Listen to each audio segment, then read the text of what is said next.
السلام علیکم ورحمۃ اللہ۔ دیکھیے اوپر ویڈیو کسی بھائی نے شیئر کیا ہے کہ لال شہباز کے قلندر کے مزار پر جو چندہ باکس رکھا ہوا ہے، اس کو کھولتے ہیں تو یہ ذرا دیکھیں، بورے بھر بھر کے اور بڑے بڑے ٹوکرے بھر بھر کے یہ پیسے جس میں سے نظر آ رہے ہیں۔ 1000 کے نوٹ بھی، 5,000 کے نوٹ بھی نظر آ رہے ہیں، 100 کے بھی، 500 کے بھی۔ اور ان کو گننے کے لیے ایک پوری جماعت، یہ بالکل اسی طرح کا منظر ہے جس طرح قارون کے خزانے کی چابیاں اٹھانے کے لیے ایک بڑی جماعت درکار تھی، ایک دو بندوں سے چابیاں نہیں اٹھائی جاتی تھی۔ اسی طرح دیکھیں آج کل کے دور کے اندر اتنے یہ پیسوں کے ڈھیر لگے ہوئے ہیں کہ 1 2 4 10 بندوں کے بس کی بات نہیں ان کو گننا۔ ان کے اوپر گننے کے لیے بھی یہ 40-50 بندے لگے ہوئے ہیں، بیٹھے ہوئے ہیں، اور پھر ان کے اوپر نگران لگے ہوئے ہیں جو ان کو چیک کر رہے ہیں کہ صحیح طریقے سے گنو۔ تو اس میں جو پہلی بات سامنے آتی ہے کہ یہ دلیل ہے اس بات کی کہ یہ قوم خالص مشرک بن چکی ہے۔ یہ وہاں چندے ڈالتے ہیں، قبروں کے اوپر جو گلے رکھے ہوئے ہیں وہاں پیسے ڈالتے ہیں، تو یہ ان کے ایمان میں خرابی کی علامت ہے۔ اس کا مطلب ہے کہ یہ ایماندار نہیں ہے۔ کوئی مومن وہاں ایک جا کے روپیہ بھی نہیں ڈالے گا کیونکہ مومن سمجھتا ہے کہ شرک ہے، یہ غیر اللہ کی نظر و نیاز ہے، یعنی مال خرچ کرنا ہے۔ مومن تو کہتا ہے تحیات للہ والصلوات والطیبات، میری قولی مالی فعلی عبادت صرف اللہ رب العالمین کے لیے، کسی بابا کے لیے نہیں ہے، کسی مزار والے کے لیے نہیں ہے۔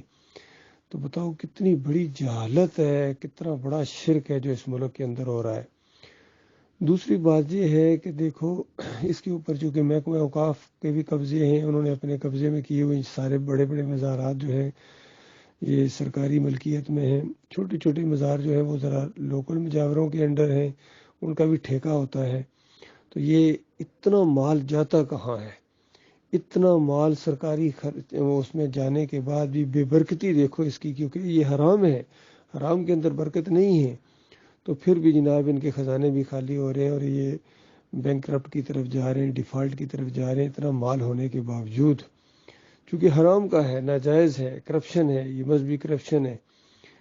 تو یعنی یہ کتنا بڑی جہالت ہے اس قوم کی کہ ان مزاروں کے اوپر کس طریقے سے یہ بالکل بت پرستی کا معاملہ ہے۔ یہ صرف ایک مزار کا حال ہے، بریمام میں بھی یہی ہوتا ہوگا، اور علی جویری کی قبر بارباٹی میں بھی اسی طریقے سے ہے، سیون میں بھی اسی طریقے سے، عبدالقادر جیلانی کے مزار پر بھی یہی چکر ہے، اور جتنے بھی یہ دوسرے یہ ہیں ان کے ایران میں کتنے مزار ہیں، ہر جگہ یہ کمائی کے ذریعے بنے ہوئے ہیں۔ تو بتاؤ اللہ کے بندو، جب توحید کی دعوت اٹھے گی تو یہ مجاور لوگ کس طرح ایمان کی طرف آئیں گے یا کیوں آئیں گے؟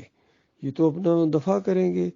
اور جتنی بھی یہ سیاسی پارٹیاں ہیں یا یہ مولوی لوگ ہیں، ان کی عظیم اکثریت انہی مجاوروں کی ہے۔ یعنی یہ جو قبر پرست لوگ ہیں، یہ محمود قریشی جائے ہوں گے، دیکھیں کتنی بڑی سیاست کے اوپر ہے، وہاں اوپر بیٹھے ہوئے ہیں، لیکن ان کی بہت بڑی گدی ہے، اور لوگ اسی طرح ان کے ہاتھوں میں 5-5 ہزار کے، 5-5 لاکھ کے چیک بلکہ دیتے ہیں۔ زرداری نے اس کو 5 لاکھ کی دتھی دی تھی، اس کے بعد فوٹو بھی اس کا ریکارڈ کر لیا تھا۔ یہ سارے لوٹ رہے ہیں عوام کو، اصل مجرم عوام ہے، یقین کریں۔ یہ کہتے ہیں عوام طاقت کا سرچشمہ ہے، میں کہتا ہوں عوام شرک اور کفر کی دائی ہے۔ سارا شرک جو ہو رہا ہے یہ عوام کر رہی ہے، اسی وجہ سے عوام کے اوپر عذاب کے کوڑے برس رہے ہیں۔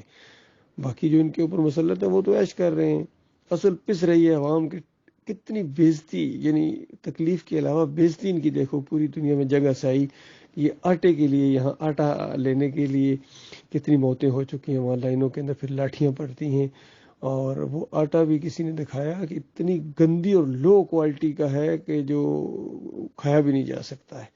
تو یہ جو موجودہ چوروں ڈاکوؤں کی حکومت دیکھیں کس طریقے سے انہوں نے جو ہے نا لو کوالٹی کے آٹے کی وجہ سے اپنی ذرا پاپولیرٹی کے لیے اور لوگوں میں اپنا تھوڑا نام پیدا کرنے کے لیے، ان کو ذلیل کرنے کے لیے یہ سارا معاملہ کر رہے ہیں۔ یہ سب کچھ اللہ کے عذاب ہے، اللہ کے بندو، شرک کی وجہ سے ان مزاروں کو گراؤ، ان کو گراؤ، اور جمہوریت کا یہ مشرکانہ نظام بھی ختم ہونا چاہیے، اور خالص ایمان جو ہے وہ اللہ کے اوپر ہو، اور پورا نظام ہمارے پاس موجود ہے، اور اس آئین کی کسی کو فکر ہی نہیں ہے، نہ کسی جج کو فکر ہے، نہ کسی جرنیل کو فکر ہے، نہ کسی سیاسی لیڈر کو فکر ہے، نہ کسی اور کو فکر ہے، مذہبی آدمیوں کو، کہ اللہ کا دین تو موجود ہے، اس کے ہوتے ہوئے جناب 73 کا آئین نہ کچھ ہو جائے، فلاں نہ ہو جائے، کوئی ویلیو نہیں ان کی. یقین کیجیے کچرا ہے سارے کے سارے، جو کہ اللہ کے باغی ہیں، کلمے کے غدار ہیں، اور ان کے اوپر اللہ کے عذاب کے کوڑے اسی طرح برستے رہیں گے جب تک یہ خالص توبہ کر کے اللہ کی طرف نہیں پلٹتے ہیں.